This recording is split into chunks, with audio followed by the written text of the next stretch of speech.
a práticas de opressão, sessão temática 1. Eu sou Regina, nós temos aqui a professora Thais Trocon Rosa e a nossa relatora, a Ana Lu Borges. Então, nós esperamos que todo mundo possa aproveitar bastante a discussão. Nós temos 3 apresentadoras. A ideia é que a gente faça 15 minutos para cada apresentação. Depois desse tempo, a professora Thais faz as considerações, as observações, também por 15 minutos. E aí a gente abre para as questões, né, do público e voltamos novamente para as apresentadoras. Eu vou pedir desculpas de antemão, porque eu vou tentar ser bem rigorosa com o tempo. Na sequência, nós temos uma outra sessão temática que também usará essa sala, e aí a gente precisa dessa colaboração, que vocês se atentem ao tempo, mas quando faltar 1 minutinho, eu abro o microfone e peço para vocês, aviso, né, que nós chegamos, então, no limite do tempo, tá bom? Nós iremos seguir, então, a ordem que foi disponibilizada na programação. Nós temos o primeiro trabalho da Milena Damasceno Nascimento e da Liliane Vasconcelos de Jesus, A Mulher na Cidade, a Naturalização das Relações de Poder sobre o Corpo Feminino e a Política do Cuidado no Contexto Urbano. Tá certo? Então, eu passo aí para Milena. Olá, boa tarde. Vocês conseguem me ouvir bem? Ouvimos sim, Milena. Certinho. Então, vou compartilhar minha tela aqui. Só um momento.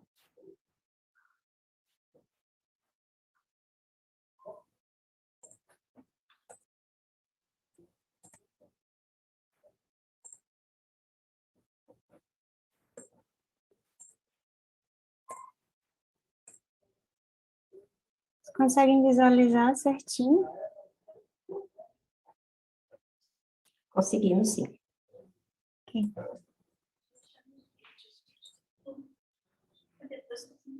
Então, boa tarde a todas, todos e todes. O meu nome é Milena Damasceno, né? Eu sou arquiteta e urbanista, mestranda do Programa de Território, Ambiente e Sociedade da UFSAL.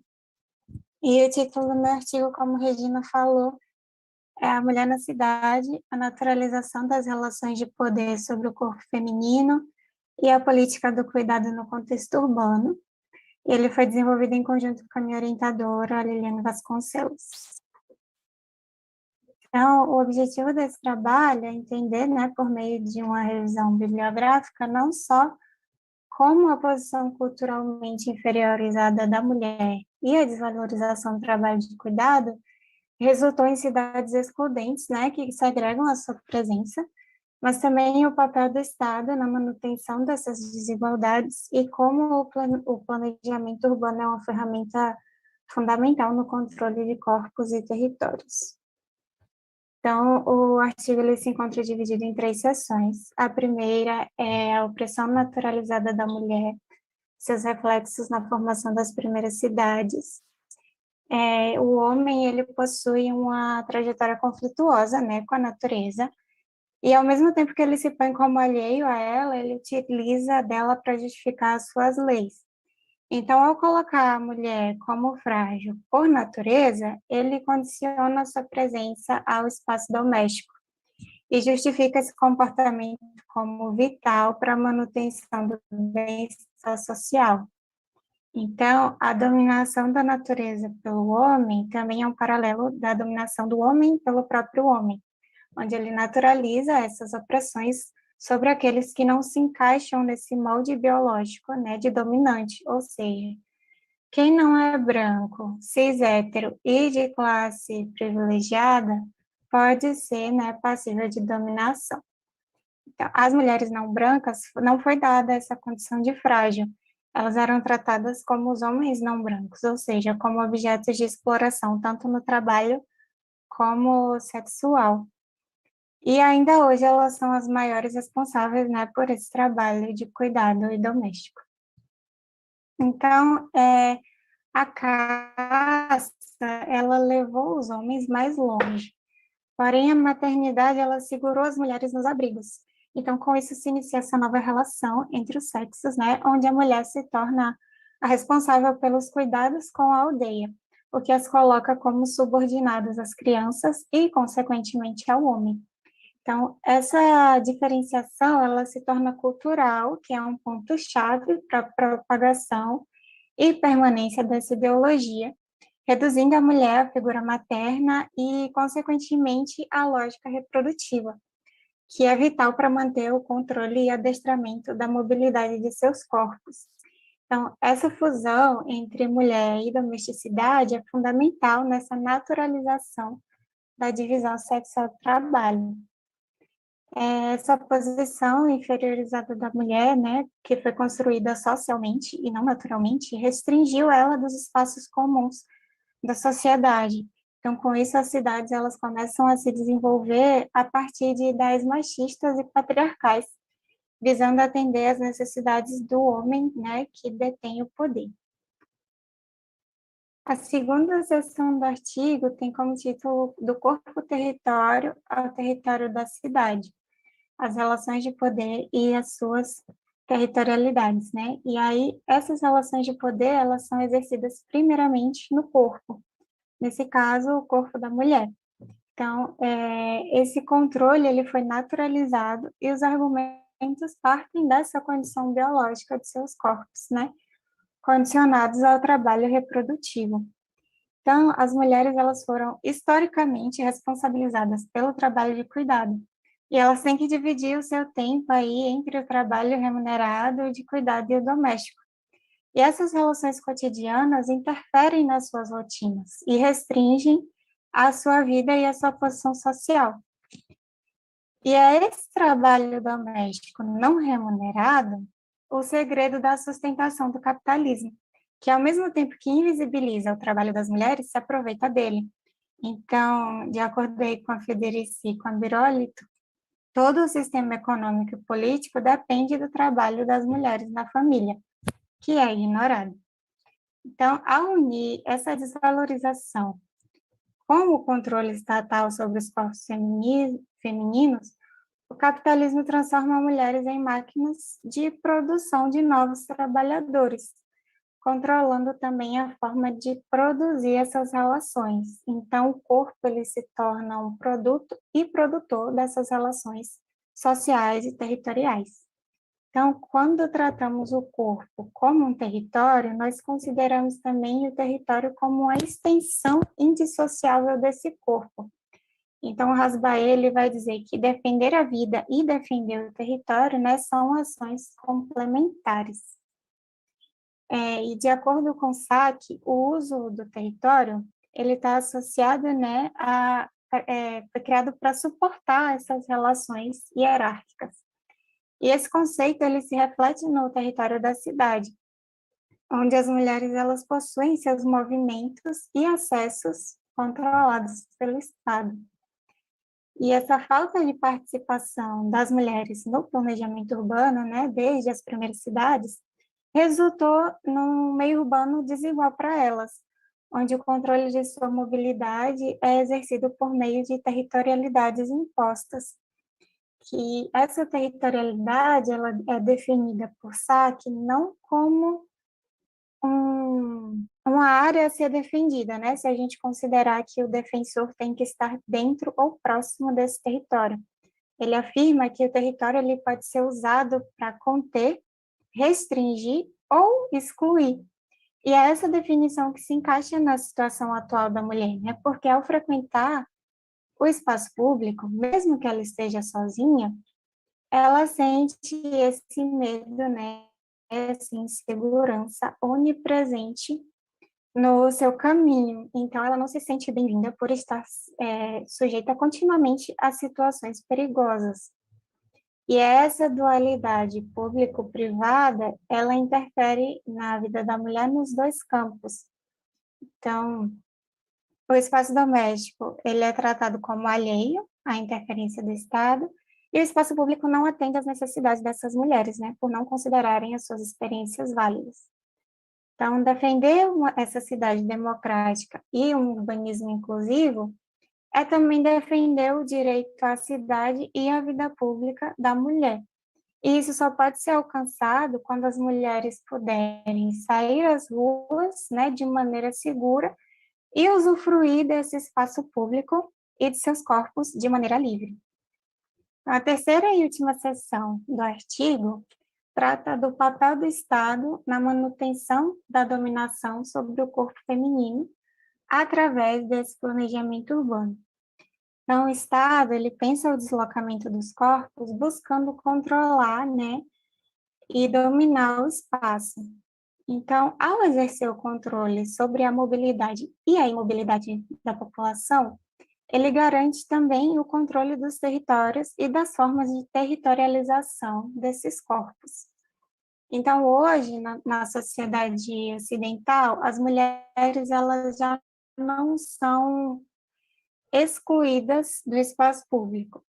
Porém, o fato delas ainda serem as maiores responsáveis pelo trabalho na esfera doméstica, né, e a não valorização e remuneração desse trabalho, impede que elas vivam uma vida plena como os homens, né, uma vida social.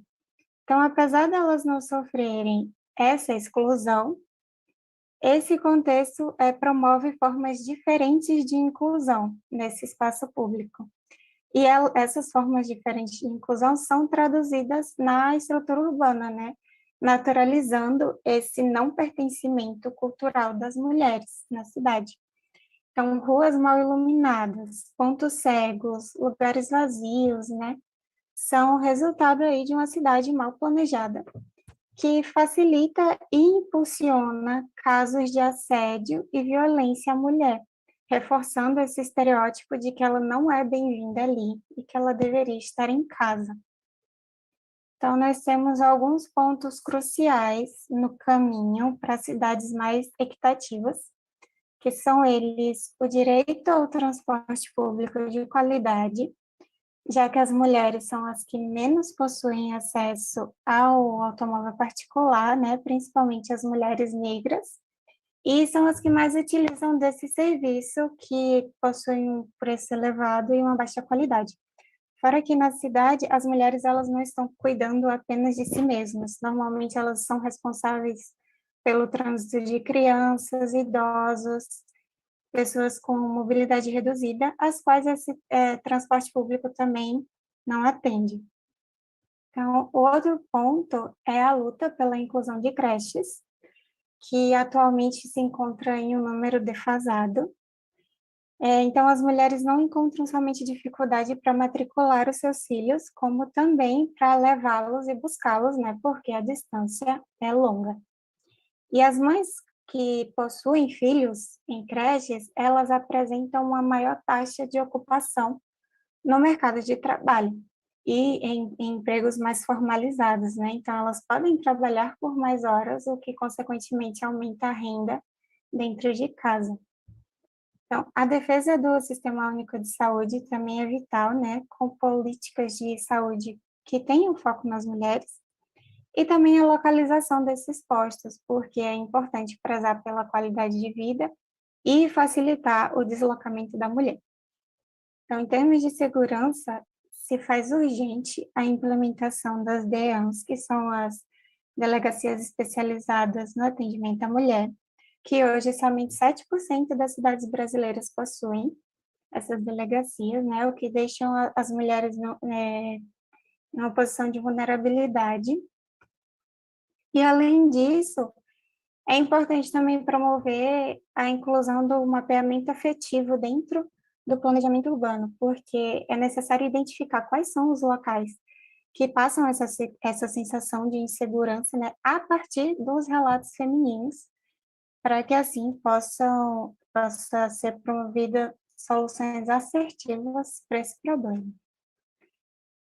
E o outro mecanismo para cidades mais inclusivas é essa divisão das tarefas de cuidado para além dos laços familiares, porque propor novas formas de compartilhamento e novos tipos de locais públicos, como coabitação, hortas comunitárias, as creches cooperativas, os centros de recreação, que desconstruam essa noção de responsabilização do cuidado pela mulher, porque assim ela vai ter mais tempo para participar das esferas de decisão, né, do planejamento. Então, de acordo com a Bila Sorge, trata-se dessa construção de um Estado solidário, que por meio de políticas públicas de qualidade coloque o cuidado no centro da sua definição de bem-estar social. E para que essas políticas públicas revertam esse cenário cultural, é importante entender a mulher como um ser social e não só incluí-las na esfera de decisão, mas possibilitar a sua permanência ali e a sua participação através da escuta, né, dos seus relatos e também promover esses serviços que permitam que ela tenha tempo para estar ali. Então, para finalizar aqui, né, o desenho urbano ele é visto como um mecanismo mais importante do Estado para ordenar os territórios e a população. Então, é necessário que ele passe por essa reformulação a partir de perspectivas feministas, interseccionais e decoloniais, né, que lutam por essa sociedade inclusiva e democrática. E para isso é preciso garantir a presença das vozes femininas nessas esferas políticas e do planejamento urbano. Então é preciso promover políticas públicas que promovam essa divisão da responsabilização do cuidado e que permita essa coexistência entre esfera pública e privada, retirando a sobrecarga das mulheres e permitindo a maior liberdade de tempo. Então, enquanto a perspectiva de gênero e do cuidado não forem incluídas como prioridade no planejamento urbano, nós continuaremos desenhando cidades com lacunas no espaço público e que reforçam essas desigualdades históricas. Então, eu finalizo por aqui. Não sei se eu corri muito por conta do tempo apertado, me desculpem se eu corri. Essas foram as referências utilizadas no artigo. E obrigada pela atenção de vocês. Muito obrigada, Milena. Certamente daqui a pouco teremos várias questões. Parabéns pela apresentação e parabéns também por se ater ao tempo. Muito obrigada. Na sequência, nós vamos ter a apresentação da Raquel Gomes Valadares. Raquel.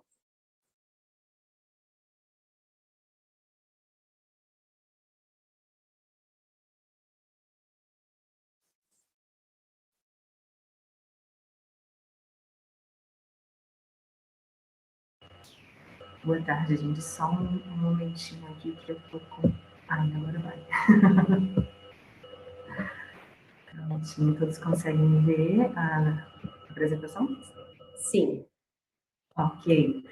Bom, boa tarde, eu espero que todos estejam bem e em segurança. Eu sou Raquel Gomes Valadares e faço parte do grupo IB, que é o grupo de pesquisa que estuda estudos fundiários, habitação, políticas públicas e produção da paisagem. Eu faço parte do programa de pós-graduação em Arquitetura e Urbanismo do Instituto de Arquitetura e Urbanismo da Universidade de São Paulo, o IAU USP Unidade em São Carlos. Não sou arquiteta nem urbanista, sou advogada e sou orientada pelo professor Tomás Moreira. É uma honra poder participar desta edição do URB-BA. Tive a oportunidade de participar em 2019, presencialmente, e embora virtualmente eu sei que tem sido rico. Hoje pela manhã foi uma troca de aprendizado muito interessante. Aprendi muito com as sessões hoje pela manhã. O texto submetido para essa análise, para análise deste evento, tem como título Direito das Mulheres à Cidade, as recomendações da ONU Habitat e o Sistema Normativo Brasileiro. O objetivo é identificar nas recomendações da ONU Habitat 2 e 3, nas conferências 2 e 3 da ONU Habitat, o que se dispõe sobre o acesso à cidade para as mulheres e como essas recomendações são e foram recepcionadas no ordenamento jurídico brasileiro, no sistema normativo brasileiro. Quando um país ele assina um tratado e um acordo, ele se vincula, se obriga a cumprir o que está no tratado ou no acordo. Mas as recomendações, elas não trazem uma obrigatoriedade. mas é necessário que os países assinantes sejam observantes dessas recomendações. Então, a ONU Habitat, ela não impõe que o Brasil seja cumpridor das recomendações, mas trata-se de assertivas que precisam ser observadas. A hipótese suscitada é que o tema tem sido gradualmente ampliado no contexto global, sobre o direito das mulheres à cidade. Mas esse é um tema que ainda encontra entraves na sociedade brasileira e ainda não representou uma ruptura sociocultural no âmbito nacional. O método aplicado é a análise de conteúdo. Bom, infelizmente nós estamos situados em uma sociedade em que, juridicamente falando, nós temos as mesmas oportunidades. Nós temos igualdade jurídica, nós temos as igualdades de oportunidade, de acesso aos lugares, de acesso aos serviços, de acesso a todos os direitos básicos. Mas, na verdade, existe uma hierarquização explícita ou velada, em que há uma preferência e um escalonamento dos corpos a partir do gênero, da raça e da classe. E, infelizmente, as mulheres ocupam um lugar nessa hierarquização, um lugar de desprivilégio, subprivilegiada. Elas estão cada vez mais invisibilizadas, elas são invisibilizadas e elas possuem uma precariedade no tratamento. Com isso, a gente pensa ou suscita o debate sobre o que seria o acesso à cidade pelas mulheres. E compreende-se que pensar a cidade para as mulheres ou pensar a cidade para o feminino é pensar na construção de uma cidade democrática, sem a intimidação, estigmatização ou violência sobre os corpos. Hoje pela manhã, quando foi falado sobre cidade ou sobre planejamento e urbanismo feminino, não se trata de pensar a cidade sob uma bandeira de ódio aos homens. Muito pelo contrário, uma inclusão muito mais ampla em que todas as minorias serão incluídas e não serão estigmatizadas e nem sofrerão violência sobre seus próprios corpos. As duas conferências da ONU que nós estamos analisando nessa análise é a ONU Habitat 2 e 3, que foi a conferência em Istambul, na Turquia, em 96, e a conferência em Quito, no Equador, em 2016. Nós não consideramos a conferência em 76, a primeira conferência da ONU Habitat, em 1976, em Vancouver, no Canadá, por ter sido anterior à Constituição de 88, e tendo a Constituição de 88 como um marco político e social na nossa sociedade, tudo que foi pensado após ou anterior a 88 precisou de ser alterado à luz da nova Constituição. Então, com isso, nós não analisamos, não nos atemos à Conferência de 76 e buscamos ter um olhar mais atento a 96 e 2016. A ONU Habitat de 96 focou muito mais no compromisso de um ambiente sustentável, então focou em sustentabilidade social, ambiental e econômica nos assentamentos humanos. Então, compromisso em estabelecer um ambiente sustentável, pensar em cidades para a fruição não só desta geração, mas da presente e futura geração, e pensar sobre a mulher, as menções que tratam sobre a mulher, do acesso à mulher à cidade, trata-se do aspecto político, econômico e social, determinando que é necessário garantir uma participação plena e igualitária de todos. Não há um destrinchamento em relação a isso, mas apenas a menção de que é necessário garantir plena e igualitária a participação política, econômica e social. Já a ONU Habitat de 2016 percebe-se uma integração maior, uma preocupação maior da integração da diversidade e de uma vida coletiva digna. Então, aparecem no texto muito mais as menções a respeito sobre o direito das mulheres e pensar o empoderamento não só da simples garantia da participação política, mas empoderar mulheres e meninas a partir da erradicação da fome e da pobreza. Pensar a participação política de uma forma plena e efetiva, o enfrentamento direto das discriminações em virtude do gênero, garantir moradia adequada para essas mulheres, garantir também o acesso a direitos fundiários de propriedade, tudo isso explícito no texto, garantir aos serviços como serviços de infraestrutura urbana e serviços públicos, que é também oferecido na cidade, e também um trabalho digno, um ambiente sem intimidação e violência e transporte com atenção especial ao público feminino. Todas essas metas citadas até aqui, elas fazem menção expressa às mulheres, menção de como devem ser atendidas as mulheres nesse sentido.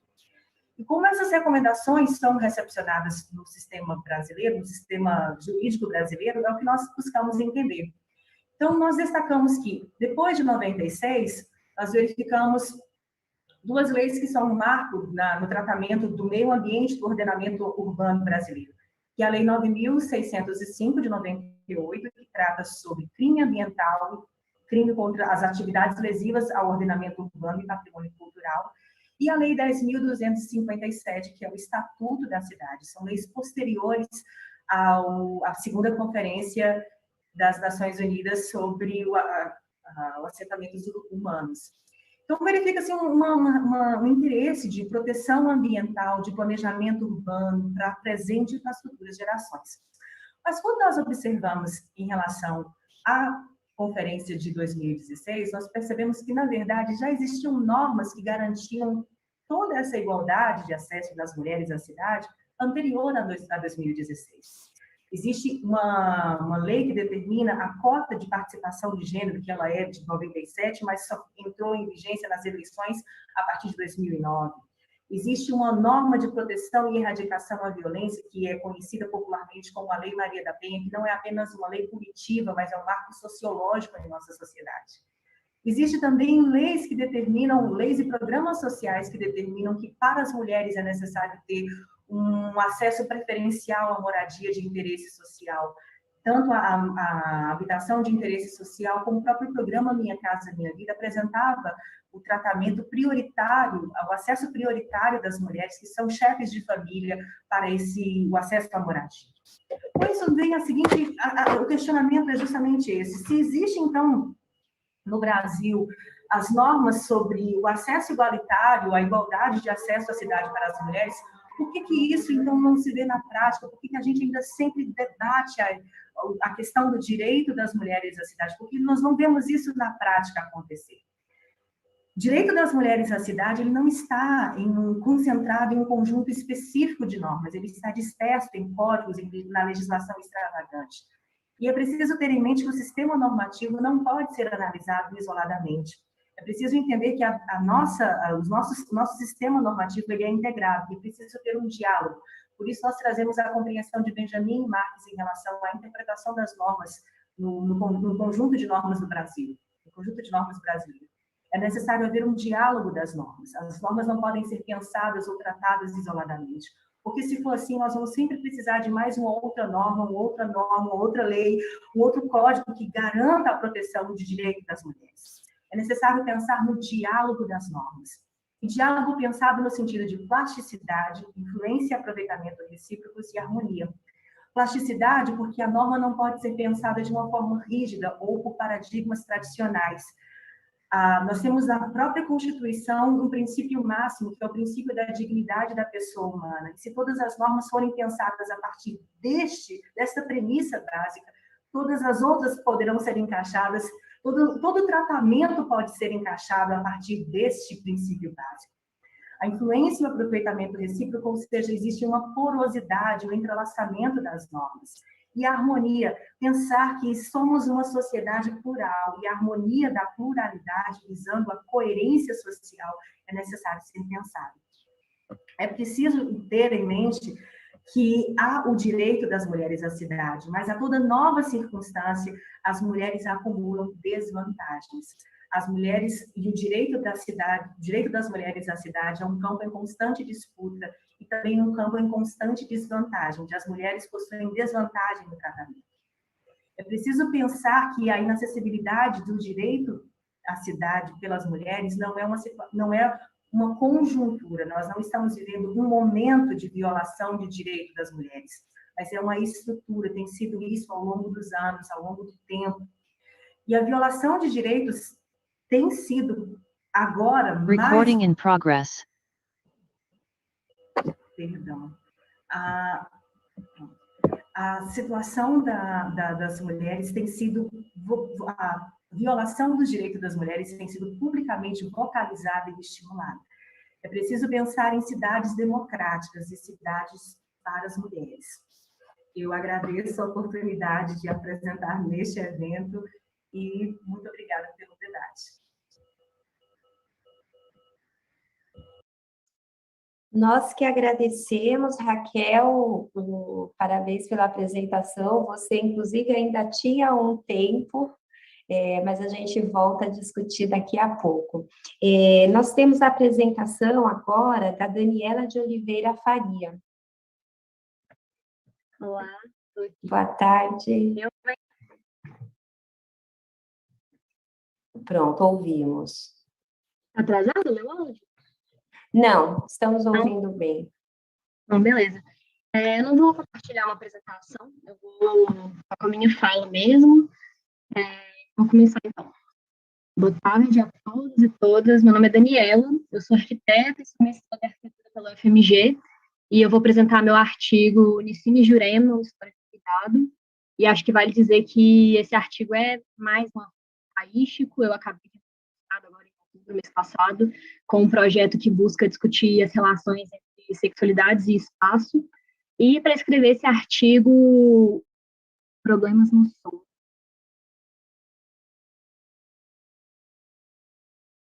Vamos ver se melhora assim. E para escrever esse artigo, em que eu tenho o intuito de discutir sexualidades, trabalho de cuidado e relações de parentesco, eu tenho como ponto de partida um episódio que é parte de uma série documental lançada em 2021 pela Netflix. Esse artigo foi dividido em 4 partes. Na primeira eu conto brevemente a história, que é mostrada no episódio. Na segunda parte eu discuto sexualidades e identidade. Na terceira eu falo um pouco sobre o compartilhamento do trabalho de cuidado e política de maternidade. Por fim, no final eu faço breves considerações finais a partir do exposto. E vale ressaltar que o que eu vou falar aqui é a partir do episódio e não da vida das mulheres, né, que é apenas 60 minutos que eu tenho de dados sobre a vida delas. E a partir disso e da forma como essa vida delas foi exposta, que eu vou falar. E essa série se chama Meu Amor, 6 histórias de amor verdadeiro. Daniela, Oi. Se você puder, eu acho que quando você está se mexendo, o seu som está oscilando. Então, está dando essas pequenas variações. Posso tentar pegar outro fone também, mas vai ser pior. Eu vou tentar me movimentar menos. Tá, ok. Qualquer coisa eu entro pelo celular também. Tá. E essa série, ela conta 6 histórias de 6 casais em 6 diferentes países. Nissin e Jurema são o único casal brasileiro da série e são o único casal não heterossexual também. E muito brevemente, nesse episódio, elas vão contar que estão juntas há 43 anos, se conheceram e moram na Rocinha, no Rio de Janeiro. Tem o fone?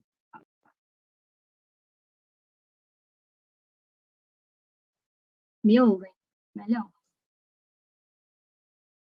Eu acho que você vai precisar falar um Sim. pouquinho mais para a gente avaliar.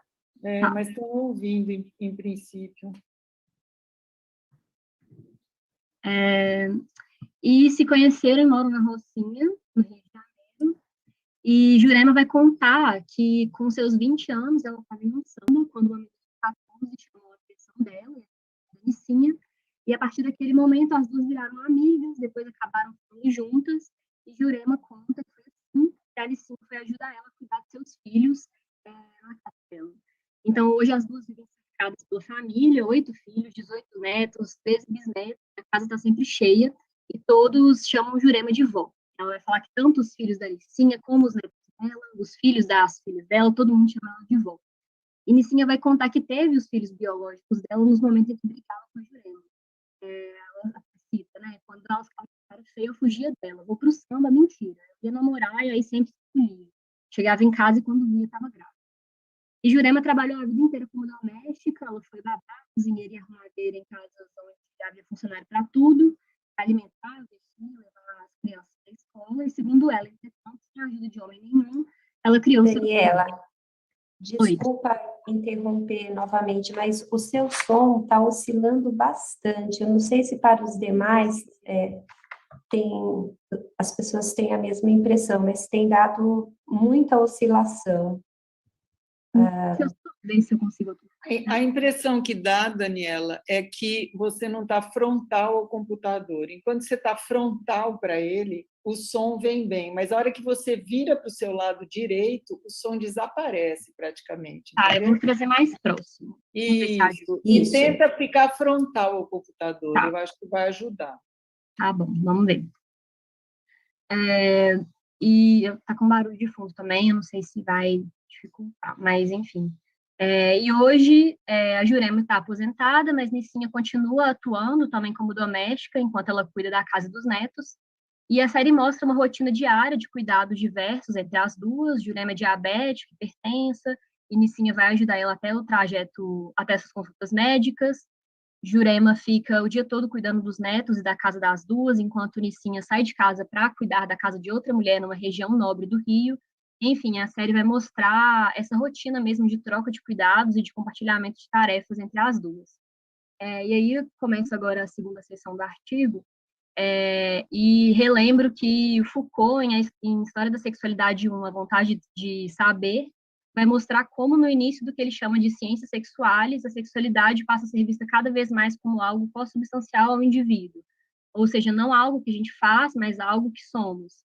E nesse contexto que a gente vai ter, então, uma mudança de chave, o sodomita, praticante de um pecado habitual, vai ser substituído no século XIX pela figura do homossexual, que é uma espécie, um personagem com passado, história, infância, caráter, e com uma sexualidade que faz parte de sua natureza.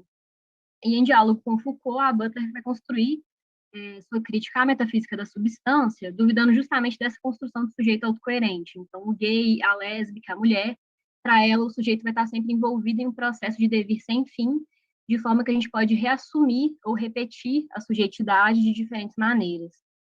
E eu não acredito que problematizar essa construção de sujeito signifique dizer que os rótulos não sejam úteis politicamente ou importantes em uma estratégia de se fazer visível, mas significa que eles não deveriam supor fixidez, já que a partir dessa visão, gênero e sexualidades vão ser mais espectros do que binários essencializantes. E assim a gente enxerga gay, lésbica e mulher como categorias instáveis. E eu fiquei pensando que no episódio, Nicinha e Jurema não acionam em nenhum momento essas categorias para falar de si, ainda que reportagens na grande mídia as coloquem como lésbicas. E é claro que esse silêncio pode ter sido apenas uma estratégia cinematográfica de dar mais importância à história das duas do que à de suas identidades, ou à forma como elas se enxergam, mas não me parece ser apenas isso. E aí eu coloco que ser livre, com certeza, não é falar tudo de si. E se assumir, inclusive, mais me parece confessar, como em uma penitência cristã, onde a partir de uma relação de poder, você confessa algo para alguém que não é só interlocutor, mas que vai avaliar essa confissão e vai julgar. Com isso, eu quero dizer que Nicinha e Jurema não precisam se nomear, mas que, a partir do que foi mostrado pela série, me pareceu que algumas categorias de identidade nem sequer fazem sentido ali. Me Chame de Lá as Outras é o título da seção desse artigo, e é o que pede Glória Anzaldúa, porque para ela o termo lésbica, além de ser forjado em aço, vai apagar sua cor e sua classe, e pressuposições são feitas quando alguém se identifica dessa forma. E Bernadette Moutien também vai mostrar como a palavra lésbica se desenvolveu fora de realidades africanas, dando o exemplo de habitantes originários da África do Sul que não são heteronormativos e que têm gêneros e sexualidades fluidas e dinâmicas, de forma que utilizar categorias ocidentais para falar de suas experiências não faz sentido. Mas aqui não importa se Nicinha e Jurema utilizam essas categorias ou por quais motivos elas fazem ou deixam de fazer. Importa entender até onde a noção de identidade dá conta de falar sobre diferentes tipos de relações e subjetividades, porque pode ser que, no caso de Nicinha e de Jurema, utilizar termos como lésbica ou bissexual não funcione por fixar um lugar, mas pode ser também que essas categorias simplesmente não deem conta de explicar suas vivências. Afinal, essas definições categóricas funcionam em termos negativos a partir de uma relação de oposição a um outro, e exclui, então, variedades que não vão se encontrar nos polos, situando o sujeito numa ideia e não o contrário. E, então, na terceira seção do artigo, eu falo que é importante deixar claro que Nicinha e Jurema são mulheres negras. Durante muito tempo, parte do movimento feminista trabalhou com a categoria universal de mulheres, ignorando que somos diversas. A Declaração de Sentimentos, por exemplo, de 1848, considerada um dos pontos de partida do movimento feminista, mostra como isso é um problema. O foco do documento era a instituição do matrimônio, seus diversos efeitos prejudiciais às mulheres, no geral, e ali foi discutido como o casamento tirava delas, então, o direito à propriedade, dava a seus maridos o direito de puni-las, assujeitava a desigualdade nas instituições de ensino e na carreira, e o que não aparece na declaração são as circunstâncias de outras mulheres que não pertenciam à classe social das autoras do documento.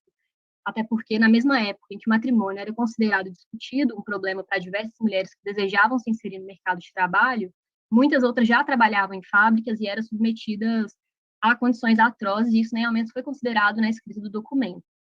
Entretanto, né, apesar de elas não terem constituído a frente do movimento contra o trabalho doméstico, as mulheres negras sempre realizaram essas tarefas também, carregando, então, o duplo fardo do trabalho assalariado e não assalariado, de forma que, com a entrada das mulheres brancas no mercado de trabalho, inclusive, um vasto número de mulheres negras passou a cumprir tarefas domésticas de sua própria casa e também de outras famílias, e é o caso de Nicinha e Jurema.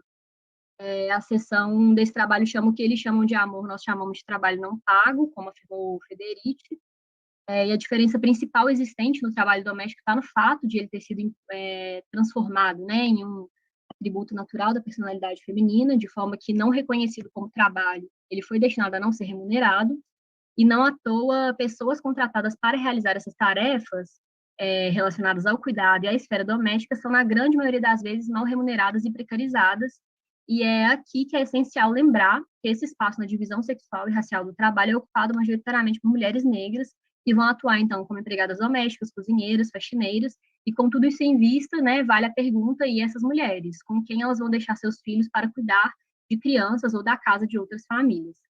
E nesse sentido, a Patrícia Hill Collins, ela vai defender que, em muitos casos, a maternidade é ressignificada. Nessas situações, então, as mulheres vão construir redes, arranjos e revezamentos, coletivizando o trabalho, construindo novas formas de parentesco para além dos vínculos biológicos, o que ela chamou de política de maternidade, e a partir disso é impossível não lembrar do momento em que Jurema vai contar que Nicinha foi morar com ela para ajudá-la a cuidar de seus filhos, e que hoje é Jurema que cuida dos netos de Nicinha enquanto ela sai de casa para trabalhar e cuidar da casa de outra mulher. Esses arranjos, então, entre mães de sangue e outras mães na política do cuidado revelam estratégias para resistir a diferentes opressões. E, além disso, a gente sabe que Nicinha e Jurema não possuem um relacionamento heterossexual, mas fica claro que a relação das duas também não se enquadra em uma conjugalidade heterossocial doméstica, nos termos utilizados por Alana Moraes em sua tese defendida em 2020. O lar delas, então, não é locus reprodutor de uma heteronormatividade ou de uma ideia de família nuclear, e isso fica muito claro quando o Jurema, em determinado momento, vai chamar a Nicinha de filha, e Nicinha, ao falar de Jurema com sua filha, vai se referir a ela como vovó. Esse outro tipo de convivência, então, coletivizada, vai construir novas relações de parentesco que não vão caber em pretextos de uma família tradicional.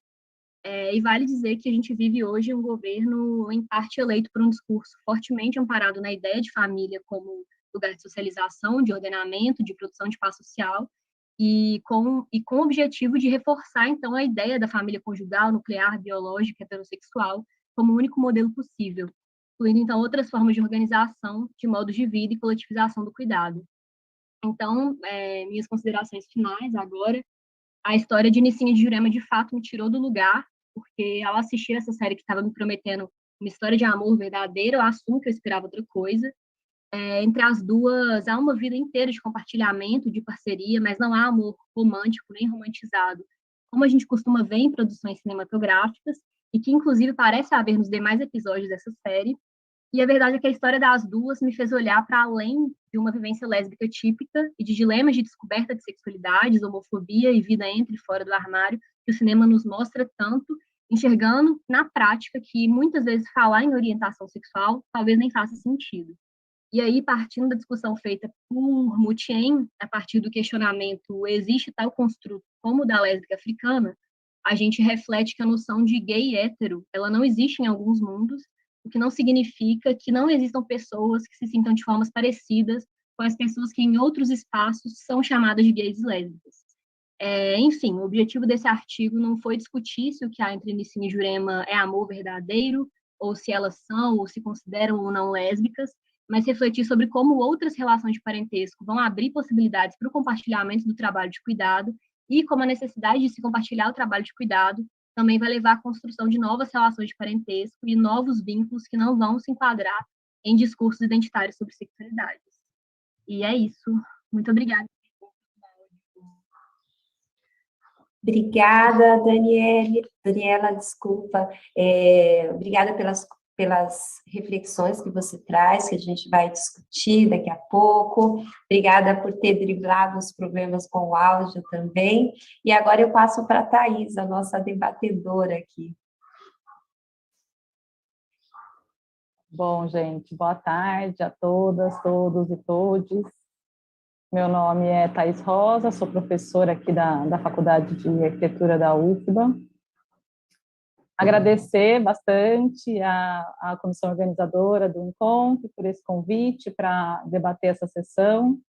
Ser debatedora é sempre um desafio, mas é muito legal, porque a gente se aproxima de trabalhos, né, que a gente não está acompanhando, e ao mesmo tempo é interessante, eu me coloquei no desafio assim, de não vir com uma fala pronta. Eu li os 3 artigos, chegaram faz pouco tempo, mas eu consegui ler os 3. Mas me propus vir também para ouvi-las, para essa escuta de vocês, assim, e interagir também um pouco com as falas. Então, acho que a primeira coisa que eu queria colocar é que eu acho que tem, quando eu li os artigos e depois vendo as falas de vocês, né, que hoje, você me avisa do tempo, qualquer coisa, tá?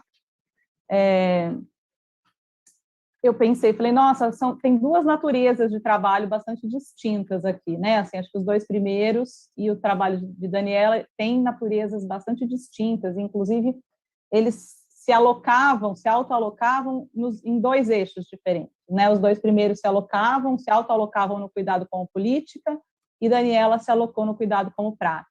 E aí essa seria uma primeira provocação, assim, da gente pensar, né? Um pouco nessa, tanto nos tensionamentos, mas também nos entrelaçamentos dessa dimensão de pensarmos o cuidado como prática e o cuidado como política, que eu acho que aprender esses 3 trabalhos em relação nos permite pensar, assim, né? E aí, então eu fui fazendo umas anotações, eu vou fazer alguns comentários, minha ideia aqui é tentar, talvez, traçar algumas costuras, assim, entre essas 3 apresentações, também entendendo que as pessoas que estão aqui na sala e talvez assistindo essa sessão não leram os trabalhos, e jogar algumas provocações que me são provocações caras também para pensarmos desde as questões que esses trabalhos trazem.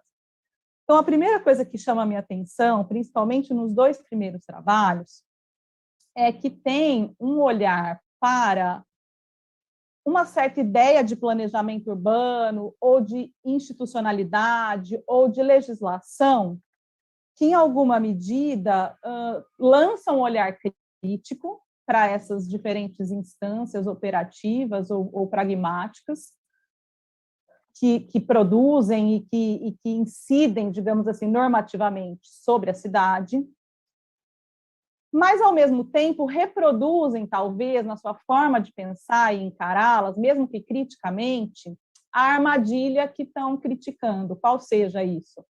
Encaram o planejamento urbano numa perspectiva genérica, numa perspectiva totalizante, no sentido de que, assim, pensam que, nos 2 primeiros trabalhos aparece um pouco isso, assim, né? Como se a instância do planejamento ou a operação deste planejamento pelo Estado, ou dessa legislação pelo Estado, daria conta de produzir o espaço, produzir a desigualdade, produzir as dimensões opressivas de gênero do qual os trabalhos tratam. Então, essa é uma primeira questão assim, que me saltou muito forte. Então, ao mesmo tempo que aparece a crítica, essas instâncias, essas dimensões, elas aparecem de uma maneira totalizante, de uma maneira genérica, né?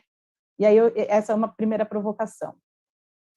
Uma segunda provocação é, ainda que se questione, se critique essa dimensão, né, a partir de uma lente de gênero, e aí eu vou falar um pouquinho dessa lente, a sensação que tenho é que volta sempre para essa aposta nesta dimensão institucional, ou neste ente, o Estado generalizado, como o possível solucionador, digamos assim, dessas questões, desde que a gente pense numa dimensão participativa, desde que a gente pense num urbanismo feminista, desde que a gente pense numa prática inclusiva voltada para a produção de cidades democráticas.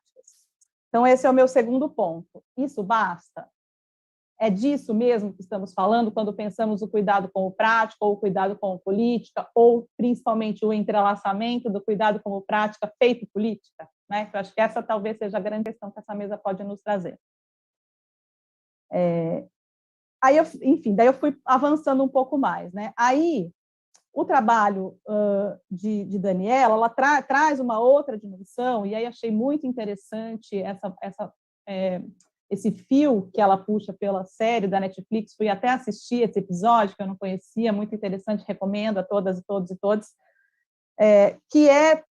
ela traz a dimensão também da produção de conhecimento, né? As categorias, as nomeações, quem fala, de onde fala, por que fala. Não aparece a universidade, então nenhum desses trabalhos a universidade vai aparecer, né? Seja como instância produtora que digamos assim, produz ou reproduz as dinâmicas do planejamento, ou que produz e reproduz as nomeações, mas eu colocaria, talvez, na provocação que o trabalho de Daniela traz também, talvez, esse lugar da universidade como locus de produção e reprodução dessas categorias e nomeações. E aí a gente chega na questão de gênero, né, que, afinal de contas, é o que está atravessando esses trabalhos todos. E aí eu acho que tem uma questão que os dois primeiros trabalhos trazem, que é uma certa ideia ainda de mulher em geral, ou de gênero em geral. O feminino, o corpo feminino, as mulheres. Ainda que as duas no texto, preciso dizer isso, elas não falaram isso aqui hoje na fala, mas no texto as duas têm o cuidado de sinalizar, seja para a dimensão interseccional, ou seja para a questão racial, as duas fazem isso em observações, mas aqui na fala o que aparece é ainda um pouco essa ideia, eu não diria essencializada, porque eu acho que todas estão atentas a essa dimensão, né? Que não é nem generalizar, mas também não é recair na essencialização, mas eu sinto que somente o trabalho de Daniela vai mais fundo nessa dimensão, efetivamente, de pensar o cruzamento de gênero com raça e classe, né?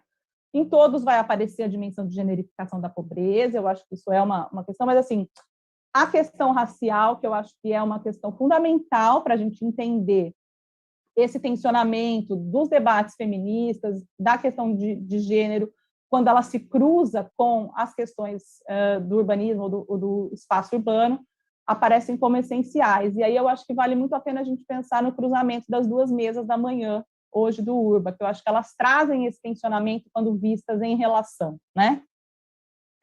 Bom, aí eu acho que tem uma outra dimensão que atravessa essa questão, quando a gente pensa na dimensão de gênero, e nesse debate que atravessa o espaço urbano, planejamento, urbanismo, enfim, que é o famigerado debate público-privado, né? Que acho que é um outro ponto que todos os trabalhos, em alguma medida, mais ou menos, vão atravessar.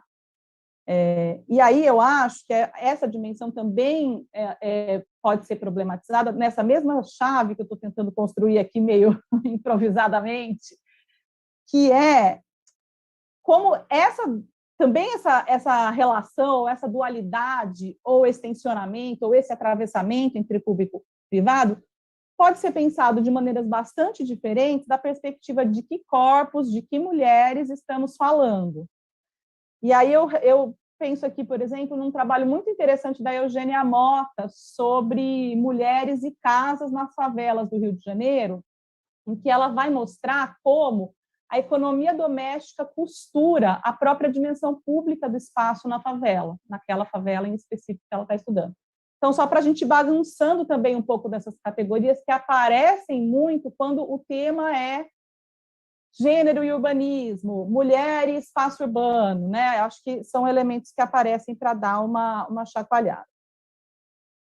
E aí a gente pode chegar, talvez, aí na questão do cuidado, e numa certa perspectiva do cuidado que vai aparecer, ainda que quando emerge o cuidado como prática, sobretudo, por exemplo, no trabalho de Daniela, é uma dimensão crítica em torno da própria noção de cuidado, que está muito atravessada pelas leituras marxistas do cuidado.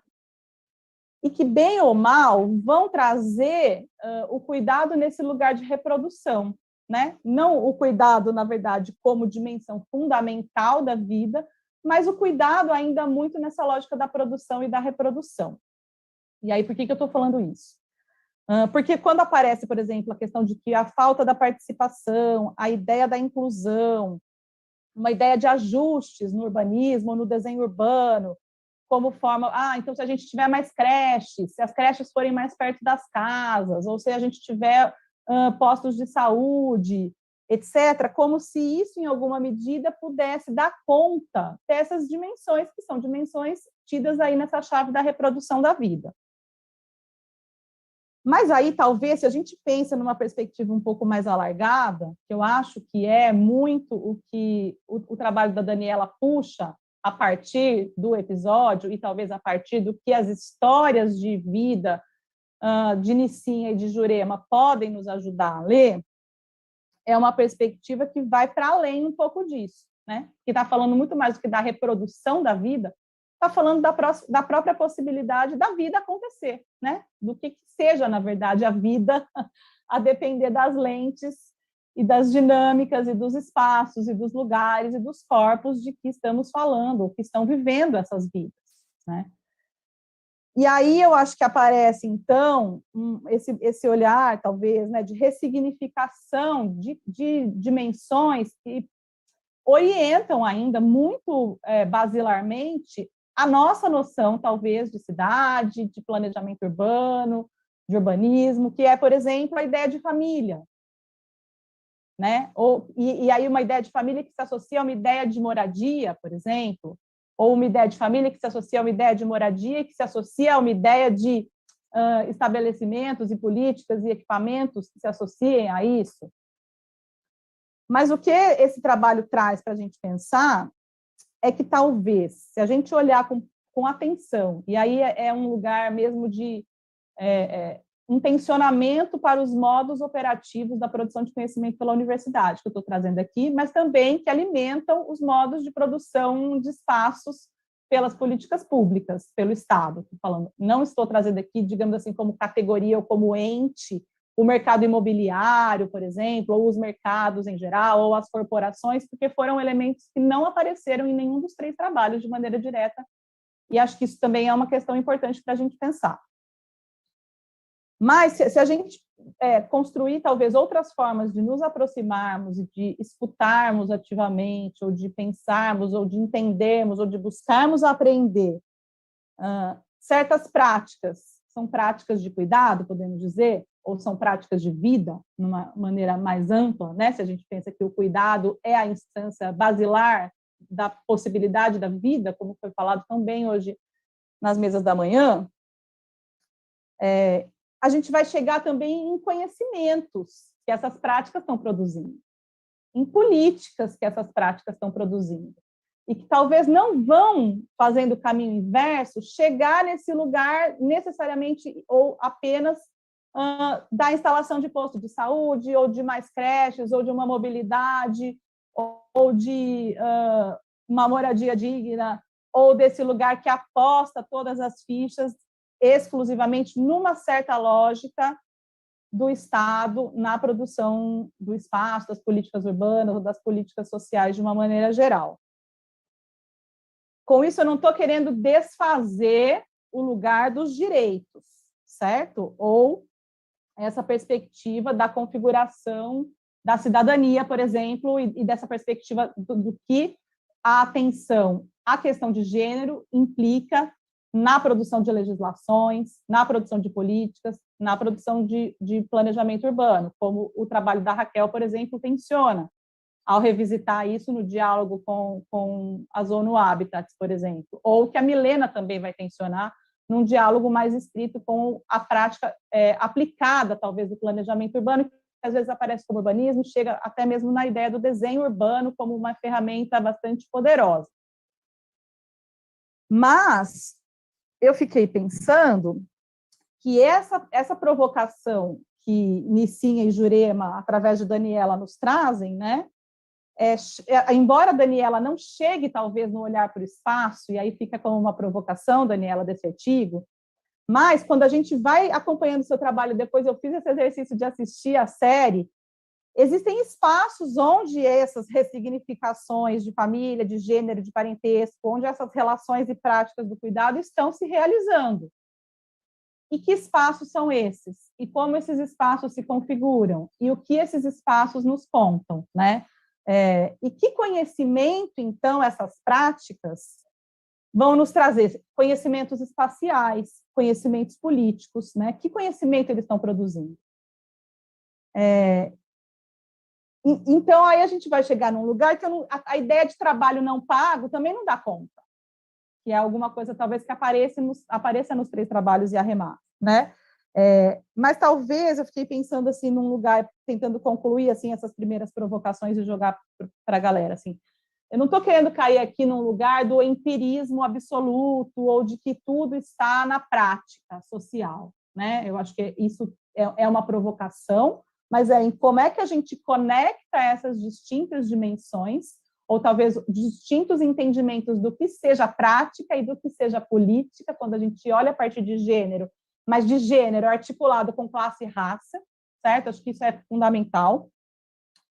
No sentido aí da gente pensar que, bom, e aí eu estou aqui dialogando muito com a Catherine McCrick e com Gaia, de alguma maneira, acho que ela está aí na sala também, que tem trazido também muitas essas provocações, com essa ideia de que outras histórias espaciais podem produzir modos de fissurar certas políticas espaciais que estão destituindo não apenas direitos, mas existências e modos de vida. Então, se a gente pensa que outras histórias espaciais podem tensionar essas políticas espaciais destituintes, elas podem também apontar caminhos instituintes, né, de outras políticas, desde práticas, mas não só de práticas, de conhecimentos também, que essas práticas ensejam ou que essas práticas podem nos possibilitar.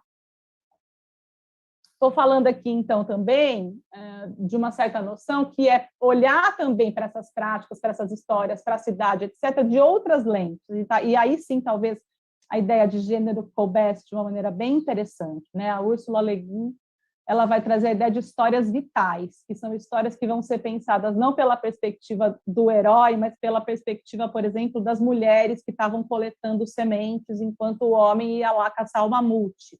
Então, tem uma perspectiva aí que é de fato que a dimensão de gênero ela atravessa, inclusive, o nosso olhar para essas questões. Como é que vamos olhar para as legislações? Como é que vamos olhar para as políticas públicas? Como é que vamos olhar para o Estado?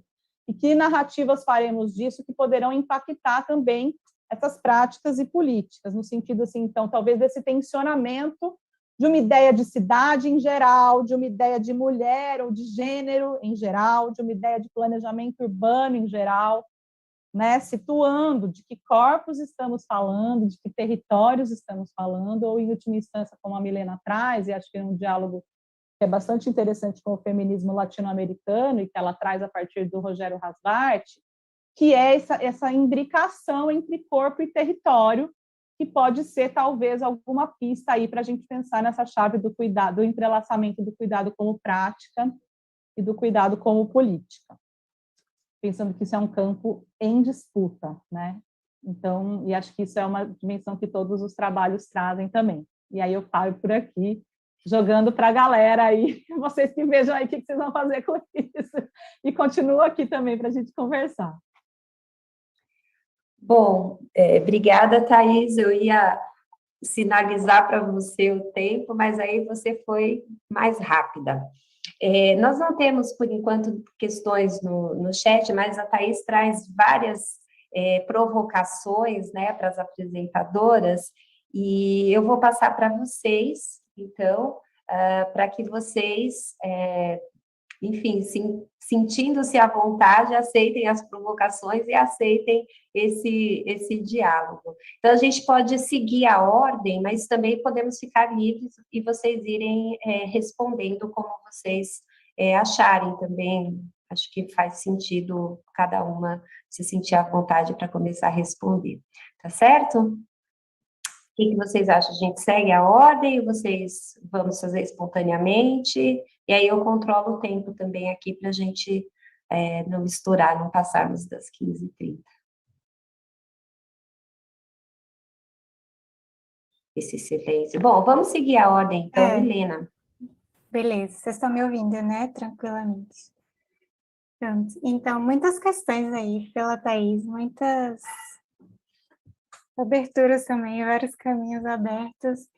Então, realmente, o meu artigo, ele tem esse limite, né, na questão de raça e classe, porém, eu acredito que o planejamento urbano, ele não é o bastante para mudar a nossa realidade hoje, mas eu acredito que ele é uma ferramenta muito importante, porque as mulheres, elas não possuem segurança para frequentar o espaço da cidade, seja em suas rotinas, sejam em movimentos. Então, é preciso a gente viabilizar que ela ocupe esse espaço público, que ela faça o seu corpo ser visto, ser interpretado, ser visibilizado, né, assim como seus relatos, para que a gente consiga iniciar essa mudança nas nossas cidades, que hoje são muito machistas, né, para cidades mais feministas, antirracistas, LGBTQIA+. Essa questão de quais corpos nós estamos tratando, né, no espaço público e no planejamento urbano, também é uma questão muito ampla, a qual meu artigo não se aprofunda tanto também por falta de espaço, né, pelas páginas eu tive que sair comprimindo algumas coisas que eu passei bastante. Mas cada corpo, ele vive a cidade de uma maneira diferente. Eu, como mulher branca, vivo a cidade de uma maneira completamente diferente de uma mulher negra, ou de uma mulher trans, ou de uma mulher lésbica. Não estou sujeita às mesmas violências, apesar de estar sujeita ao assédio, né, e algumas exclusões. Não são na mesma intensidade, nem da mesma forma, nem das mesmas pessoas que eu recebo essa exclusão. Então, a gente começar a quebrar esse urbanismo generalista que vem acontecendo desde a formação das primeiras cidades, né, e ainda hoje. Ele é propagado com algumas ideias, como cidades caminháveis ou cidades para pessoas, que são ideias restritas, né, que ainda colocam o homem branco como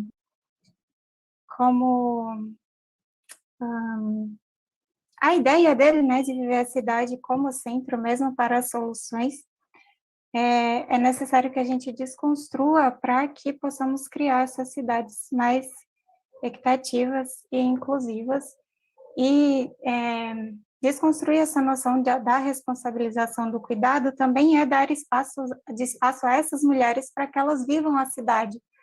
Porque uma mulher que ela tem 3 jornadas de trabalho, ela não vai ter disposição ou tempo para se dedicar a essas lutas, para participar dessas esferas de decisão. Então, quando a gente oferece mais equipamentos urbanos, né, dentro da cidade, para que elas possam dividir essa responsabilidade, também é importante para que elas consigam participar mais ativamente desses movimentos que buscam uma melhoria de vida.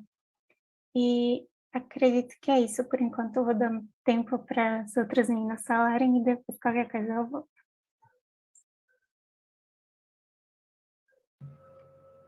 Bom, pela ordem, eu sou a segunda.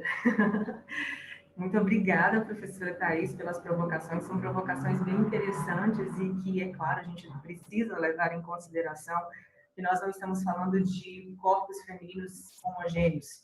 Existem corpos femininos heterogêneos e pensando em um país como o nosso, tão plural, não dá para pensar que todas as mulheres vão ter o mesmo tratamento. Não dá para pensar que em todas as regiões do país elas vão ter o mesmo tratamento. Não dá para pensar na igualdade dos corpos da mesma forma. E quando eu trato da questão da política institucional, é um recorte que eu preferi fazer, porque, de fato, tudo é política, mas a política não se restringe à política institucional. Foi um recorte que eu preferi fazer, já que estou analisando o que a ONU diz e o que o sistema normativo brasileiro recepciona. Então, há a opção deste recorte, e não fazer o recorte, por exemplo, a termos de o que é pensado por cada região, o que é pensado na esfera de uma política universitária, uma política municipal, uma política estatal, pensando uma política de uma forma, de fato, tentando ser o mais abrangente possível a política nacional. Existe uma desigualdade, sim, e o Estado diz que todos somos iguais. Então, a ideia é entender, já que o Estado diz que todos somos iguais, e na prática nós percebemos que não existe igualdade, o que o Estado propõe como resposta a essas desigualdades? Pela lei, somos todos iguais. O artigo 5º da Constituição diz que somos todos iguais, que temos oportunidades iguais em nosso país. Mas na prática social, nós percebemos que não existe essa igualdade. Então, qual é a resposta sobre essa desigualdade que o próprio Estado oferece? Quando a opção de dizer direito à cidade pelas mulheres não é apenas uma opção por conta do sistema binário, não é isso, é por conta do próprio texto da ONU Habitat. A ONU traz, a ONU tem um compromisso às metas de integração e de proteção à diversidade sexual, mas no texto de 2016, especificamente falando, ele menciona sobre o direito da cidade pelas mulheres. E existem muitos debates em relação a isso e não há um consenso sobre o que seria melhor. Se seria mais, vamos dizer assim, mais... Não é bem justa a palavra correta. Se as mulheres inseridas no espaço público, elas incluiriam pautas de gênero ou não. Isso é um debate na ciência política que ainda não há um consenso. Se mais mulheres na arena política, necessariamente estaria incluindo mais questões a respeito de direitos femininos. É uma questão que ainda não existe um consenso. Muitos dizem que mais mulheres na arena política têm trazido o debate sobre igualdade de gênero. Outros dizem que muitas mulheres estão dentro do debate político, mas ainda com pautas conservadoras, então não trazem o debate sobre gênero para a arena política. E outra questão é que a própria Flávia Biroli, uma autora também mencionada pela colega Milena, ela menciona que quando você diz direitos de gênero ou direito à diversidade de gênero, existe uma coisa muito complexa, porque na política conservadora muitos não aceitam esse termo. E é mais palatável, segundo as palavras da própria autora, quando você traz o direito à mulher, ou o direito das mulheres. Então, para a política conservadora, existe ainda uma dificuldade do entendimento desta questão de direito de gênero, direito das mulheres. É mais aceitável quando você diz direito das mulheres. Enquanto não estou diminuindo o debate, é necessário trazer o debate sobre gênero, sim, mas para a política conservadora ainda existe complicações em relação a isso. Então, por isso, você sempre vê mais vocalização em relação ao direito das mulheres e não direito de gênero. É muito sensível ainda na nossa política. E pautas são travadas por conta disso. Apoios políticos são travados por conta da menção de gênero. Há um medo e um temor da ideologia de gênero. Então, pautas são travadas. Enquanto você traz direito das mulheres, parece ser mais acessível, parece ter mais... um debate ser mais justificável.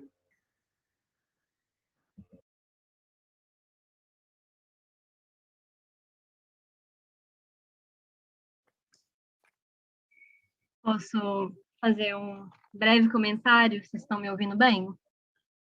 Sim, ouvimos sim, Daniela. Então, eu achei muito interessante a Thaís trazer essa ideia do urbanismo que é produzido a partir de uma ideia de família. E eu fiquei pensando em qual família, né? Assim, isso eu acho que está muito ancorado também a uma ideia de que o cuidado ele só pode ser compartilhado entre uma família de sangue. E isso a gente acaba excluindo outros tipos de relação, que é, por exemplo, a amizade. E aí eu acabei lembrando do livro Cidade Feminista, da Leslie Kearney, e ela vai colocar que a gente não pode subestimar o poder de desafiar essa centralidade da família nuclear, e nesse sentido, para ela, eu acredito muito nisso também, o foco na amizade pode ter um potencial revolucionário que vai desafiar, então, essa lógica patriarcal e, como consequência, a monogamia imposta, a propriedade privada e relações com o Estado, e valorizar essas relações, principalmente amizades entre mulheres, que têm sido sistematicamente minadas. é um grande passo para uma cidade mais igualitária, uma cidade feminista, como ela coloca, e uma cidade que valoriza relacionamento entre mulheres, descentraliza esse núcleo familiar, coletiviza esse cuidado de forma mais efetiva, e permite que mulheres e meninas ocupem o espaço também e construam seus relacionamentos a seus modos, né? Não colocando esse pilar na família sanguínea mesmo, como se fosse a principal possibilidade da vida. E também achei muito bom a Thaís falar sobre me provocar, né, de colocar o espaço, trazer o espaço para a minha fala, e eu acho que isso, inclusive, tem muito a ver com o meu projeto de mestrado, porque eu acho que vale lembrar que diversas restrições que a gente tem hoje na cidade, combinadas com altos custos de moradia, acabam mantendo mulheres presas em relacionamentos insustentáveis, em relacionamentos abusivos mesmo, e eu não acho que a gente possa confiar na política ou no planejamento urbano para sustentar ou para criar os tipos de espaços que vão permitir que outros relacionamentos aconteçam e que outras práticas aconteçam também. E eu acho que é isso, basicamente. Eu queria falar.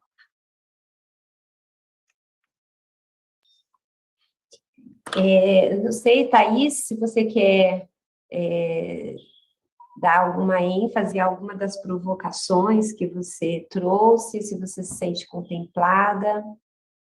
Nós não temos questões no chat, né? Eu acho importante, eu fiquei pensando aqui, a partir do que a Milena, a Raquel e a Daniela trouxeram, porque a gente está falando muito sobre esse controle dos corpos, né?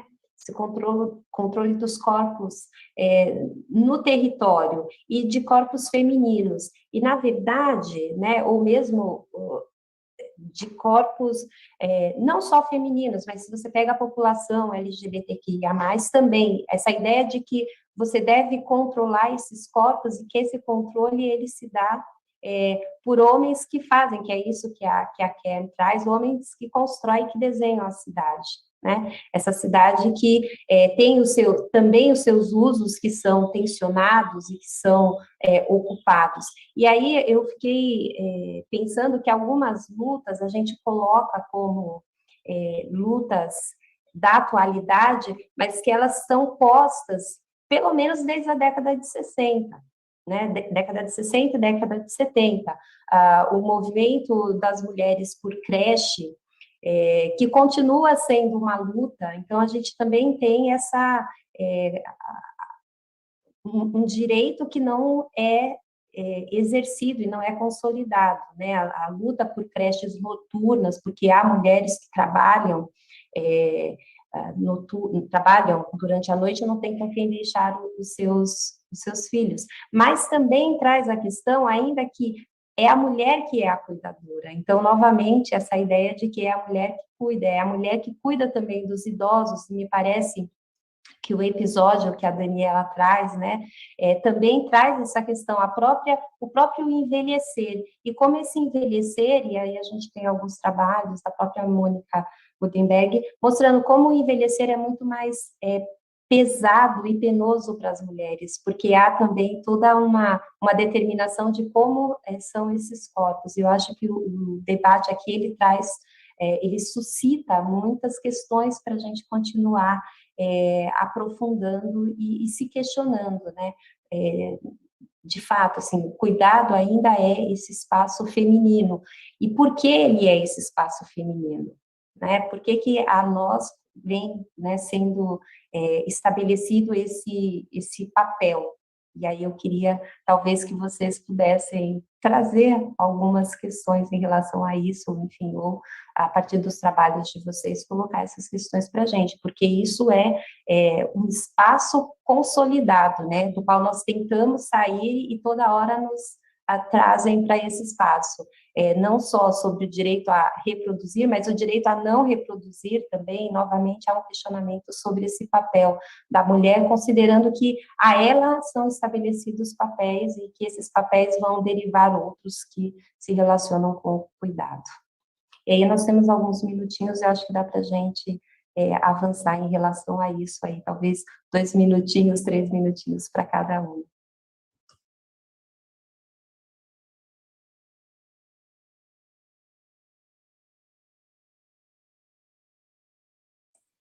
Bom, como ninguém falou nada, eu vou começar.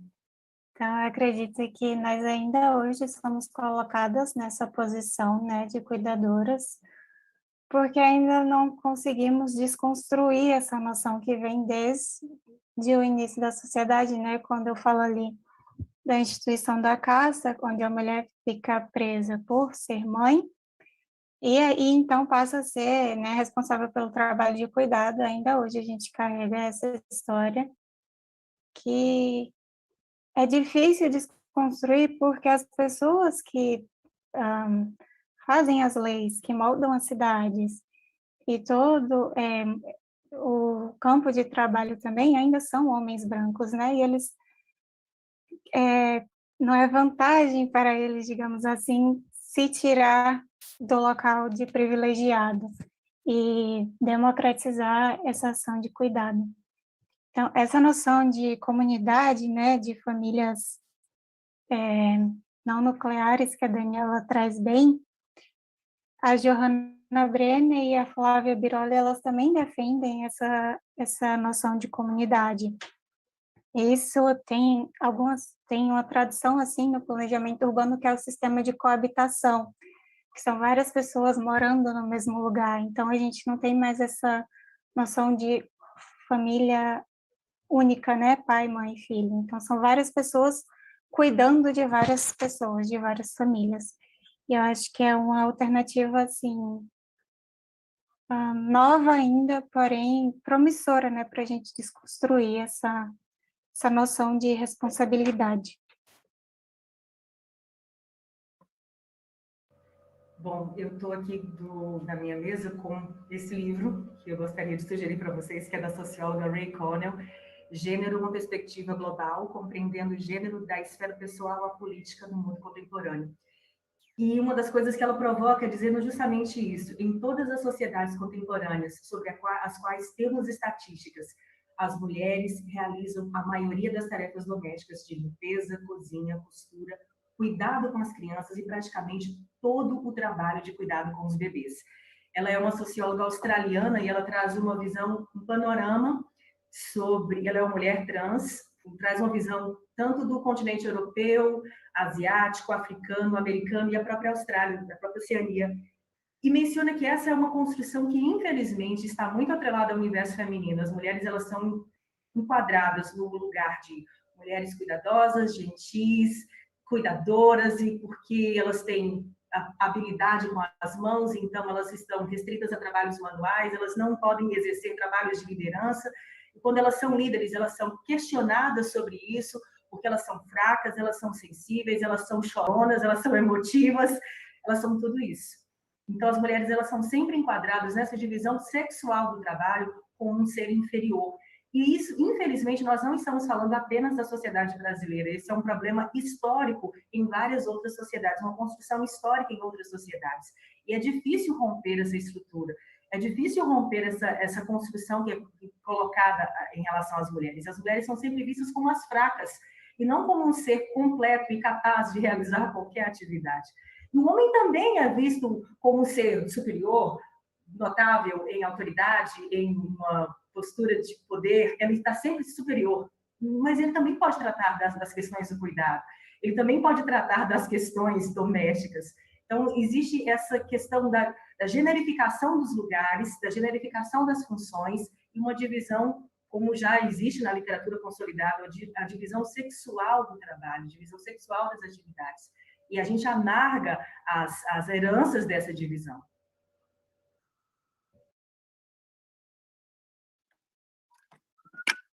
Tirar o fone para melhorar aqui. Eu acho que isso, na verdade, tem muito a ver com o que eu falei, assim, que é construir essa ideia, né, de relacionamento romântico como objetivo, e o objetivo da vida mesmo, né, como lugar de chegada. E eu acho que a saída não é demonizar o trabalho de cuidado, nem tentar fugir da reprodução da vida, até porque essa ideia de escolha, né, de se reproduzir ou não, de investir no cuidado ou não, eu acho que também é um lugar muito privilegiado, e tentar fugir desse lugar também é impossível, né, de demonização do trabalho de cuidado, mas pensar no que fazer a partir disso, assim, eu acho que pensar na coletivização para além dessa família nuclear é um ponto de partida muito interessante mesmo. É isso. Gente, eu queria agradecer, né, as apresentadoras, a Daniela, a Milena, a Raquel, a Thaís, que trouxe várias inquietações, a Ana Lu, que fez a relatoria, todo o pessoal da organização, né, agradecer, acho que foi um começo de tarde bastante instigante, e convidar todo mundo, né, nós vamos ter a segunda mesa agora, então, para que todo mundo também possa assistir os trabalhos, trazer as sugestões, contribuições, o tempo é curtinho, mas dá para a gente também trazer as nossas inquietações todas, né? Então, agradecer a todo mundo e, enfim, sigamos aí, né, não só discutindo, mas efetivando, né, esse cuidado, né, como política e como prática, porque é isso que a gente precisa no nosso cotidiano. Então, acho que é isso, e convido a todo mundo para permanecer. Acho que a gente vai usar a mesma sala, então, para poder participar também das discussões da próxima sessão. É isso, obrigada. Legal, muito obrigada a todas também. Foi uma discussão muito bacana. Obrigada, Thaís, Regina, pelas observações, e Raquel e Daniela também. Foi ótimo ouvir o trabalho de vocês, gente. Boa tarde a todos. Prazer conhecê-las, ainda que virtualmente. Espero que no próximo ano a gente consiga participar presencialmente.